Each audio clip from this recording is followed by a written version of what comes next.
Hello, welcome back to another video. My name is Sean, also known as The Beast, and I have got a bit of a collection update. Three albums I've been playing for the last week or so. But I want to start off with, it's a bit of an annoying rant, something that sort of got under my skin a bit today. Now, recently, Nuclear Blast announced that they were reissuing Machine Head's Through the Ashes of Empires. And being a Machine Head fan, obviously, I went to buy it.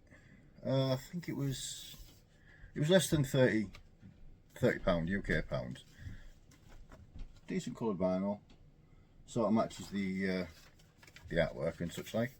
Double album. I know it's not everybody's cup of tea, but you know.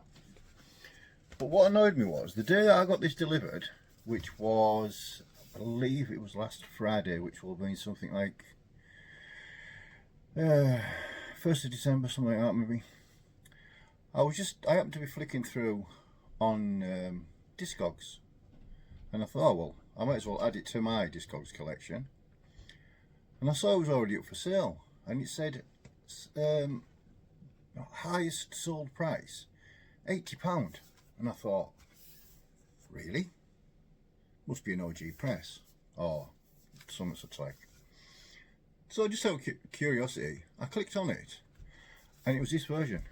Same barcode, same colour, same catalogue number, and some dude, well, I'm saying dude because I don't want to swear on my own YouTube channel, was charging £80 for an album that had been released on that day, that was going from Nuclear Blast, from Nuclear Blast, for £28, I think, something like that. How on earth can anybody justify that type of price? Now, I know there'll be somebody out there saying it's only worth £80 if somebody pays £80 for it. Very true. But if I'd missed out on this when it was first released, and I then thought, oh, Discogs will have it in, that expecting me to pay £80 for a brand new album is ridiculous. Now, the listing was only actually up for about 2 hours. Now, I wouldn't have thought that Discogs themselves had taken it down, but I noticed that the guy's seller rating, had dropped from something like 98.4 to something like 62% in a matter of hours. Now, I've never seen a Discog seller that low, to be fair. But it's just, I wonder what other people think of this scenario where a newish album comes out, somebody decides to flog it at a stupid price, and then everybody else thinks, oh well, if he got 80 quid for it, I was only going to charge 30, I might as well make it 40, I might as well make it 50, I might as well make it 80. I just think it's so wrong. As a collector of physical media, and there's people that are, you know, aren't in a position to pay £80 or £90 for an album they want, I think it's ridiculous. And there should be some way that they can police it. Now, I know I've been guilty of paying a decent amount of money for OG copies, but this is a bloody repress from this year. And the day it was sold, £80. £80. I mean, that's like symbolic, or I don't know, violence or something like that. You know, that's... But yeah, so that was part one of my rant. Now, last week on the 29th of November, my son had tickets to go and see one of his favourite bands, a band called Lorna Shore. Now, straight away disclaimer, not my cup of tea at all. But his friend was unable to go. Already bought the tickets, already booked the room, so I said, yeah, I'll come with you. Bit different. So we got into the queue at 5:20. We got into the venue at 6:20. There's 4 bands on. 3 bands were very similar, like the headlining band, Lorna Shore. I think it's metalcore or deathcore they go by under. 2 of the other support bands were exactly the same. The only band that I would say, yeah, I could probably listen to these a bit more, was the main support called Rivers of Nihil. Now, I'd never heard them before, but they did a really good job. Anyway, my son went to the merch stall and came back and he bought 2 t-shirts. A 2 shirt with the dates on the back and a one that had like a goat's head and Lorna Shaw and stuff on it. Nothing spectacular. We're charging £35 per t-shirt. So I thought that's very naughty, to be fair. Anyway, one of the support bands was ingested from Manchester. And I was talking to one of the guys later on in the evening.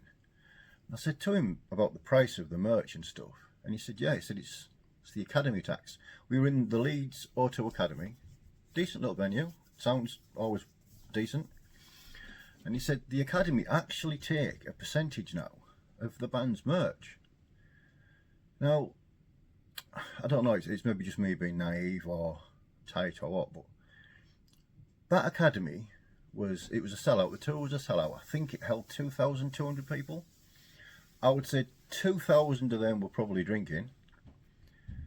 And I understand there's overheads and you have to pay for the lights and blah blah blah blah, but I'm sure the bands pay money to actually tour there. And now all of a sudden the academies and other venues such like are taking a percentage of what keeps the bands going. I mean, the headlining band, yeah, you'd expect. If it was Iron Maiden, you would say, well, they can afford it. If it was Metallica, they can afford it. But some of these smaller bands, they probably pay to go on these tours, and they're losing money hand over fist. And then they wonder why there's so many bands folding and collapsing. It just, again, it'd be interesting to see what other people think in the comments. It annoys it seriously. It nearly annoys me as much as paying £80 for a brand new release. Anyway, on that note, and sort of tie in my doomy mood, I've got 3 records to show. I've had them a couple of weeks, and they're all doom bands, obviously. And I just thought a little bit different than always death metal or thrash metal. So the first one is Yob's second album called Catharsis. Now, it was originally released in 2003. It's their second full length. This is the 2023 reissue on Relapse Records. They're based in Oregon, and obviously it's doom metal. Now, talk about a strange way of discovering a band. I know people say, oh, I saw it on YouTube or I saw it on Bandcamp. My friend Simon, one of our YouTube VC royalty, the Beardy Red Viking, he actually had on his cut-off jacket, probably one of the first times I met him actually, and he had a Yob patch on the back. Now, I hadn't heard of Yob. Oh, I'd heard of them, but not really took any interest in them. So I thought, yeah, I'll give them a spin. Now, I can't even remember which album I listened to first, but straight away I was like, yeah, there's something in this band. Now, this album, it's got 3 songs. The first song's 18 minutes, so you know you're not getting a little short. It's definitely not grindcore with 800 songs on. Now, the singer is called Mike Shite. Now, I'll probably pronounce that wrong and butchered it, and I do apologise. He has got one of the most distinctive, yet strange, yet encapsulating voices I've ever heard. And when he sings, it sort of drags you in and takes you on a ride, and you think, this is, I mean, it's not an easy listen. You know, I'd be surprised if you're new to Yob and you put this on and it was the first time you'd ever heard him on a beautifully ugly gold vinyl. I'd be surprised if you went, oh yeah, I like that, bang, straight away. It did take a little bit of getting used to. However, now I've got used to it, I think this is superb.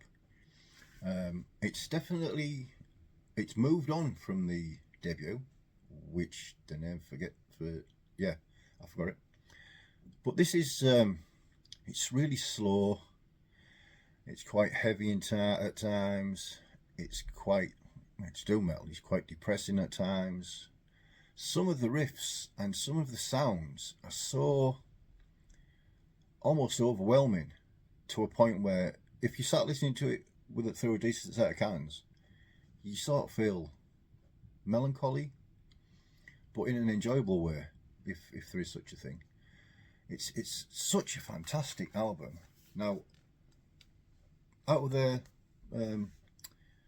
full discography, this is the one I've spent the most time with recently, and I've got a lot of exploring to do. I think they've got, is it 7 full lengths out now?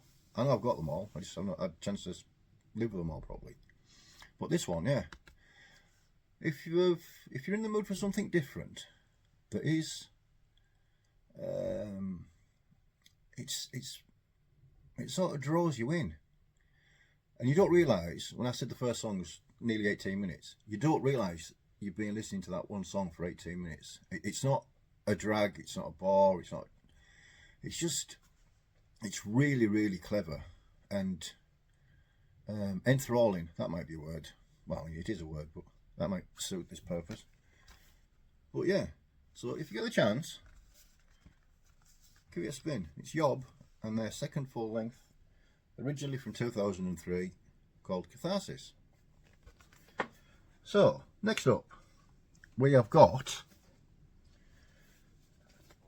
another Doom band, St. Vitus. And the album is called COD. Now, it's not about fish or anything like that. Children of Doom, it stands for. Now, this originally came out in 1992, and this is their 6th full-length album. Now, it's only the second one of theirs that I own. This is a 2023 reissue on Horror Biz Productions. I picked this up in Crash Records in Leeds last week, actually, when I was there with my son for the Lorna Shaw gig. If you're in Leeds and you want to get some, I wouldn't say obscure metal, but you've got a vast selection of metal in there in Crash Records, and they aren't really reasonably priced as well. Again, it's one of them horrendously coloured, I mean, it's only one colour, so it's not that bad. There's a song on here called I Am Screaming Banshee, and when I first heard it, I thought, why has it skipped to the Ramones? It's got such a punky Ramones vibe to it. And I actually wrote down, it's a very eclectic mix of tunes and styles, but it's all doom metal. Now that's a bit of a contradiction in terms, but it's not just slow, thick, turgid, heavy doom. There's certainly parts like that. Some of the riffs are ridiculously heavy, filthy heavy. But yeah, there's a lot of, I was going to say a DIY feel, but that's probably a little bit, that detracts from it a bit, because it's more than that. But it is a really good album. I say it's made me interested enough to want to buy more. I think Metal Marty Mac, I know he's a big fan of St. Vitus, so I don't know where this fits in relation to the better albums or worse albums, but I say I really enjoy it. It's worth giving it a spin. Right, and the last one on this update is one that was shown by Jason at Black Leather Eyes. I can't remember if it was his last update or the one before. I actually listened to it digitally first, and then ordered it about an hour after. The band are called Pilgrim, and the album is called Misery Wizard. It's their debut that came out in 2012. This is a 2020 reissue on Swart Records, and they are from Newport in Rhode Island, in America. This is a doom metal album, not death doom. This is thick, slow, heavy, cavernous, but not in a death metal kind of way. You can imagine if you were in a cave and there was a chink of light at one end, this would be the album that would be playing while you crawled along the floor on your hands and knees trying to get out. And there's the Gents. Now, I think they've only got 2 albums out. I don't know if they're still together or anything like that. I didn't go into that much research. But this is, the vocals on this, it almost sounds like he's in pain. not in a screaming. It's sort like anguished and frightened and distraught. I mean, the guitar sounds and the rhythm section are just pummelingly heavy. I mean, it's almost like knuckle dragging music, but that's not meant to be like uncomplimentary. I couldn't think of a word better than uncomplimentary, and I do apologise. But yeah, this is an absolute brilliant album. So it just goes to show that once again, somebody on the VC showed an album, and I now own it because it is that good. Now this would have passed me by. I would never have heard of the band Pilgrim. I wouldn't have had a clue what style of music it was or anything, which is one of the reasons we all do these. I would assume is to try and get bands like this into other people's collections. So yeah, Pilgrim, Misery Wizard, a proper doom album. If you're a fan of Reverend Bizarre, I would think they're probably the only thing I can think of off the top of my head that are a similar style of doom metal. Yeah, Reverend Bizarre are my favourite doom band, so well, I'm saying that these boys are going to take some stopping. But so yeah, so that it's just a bit of a short one after the rant.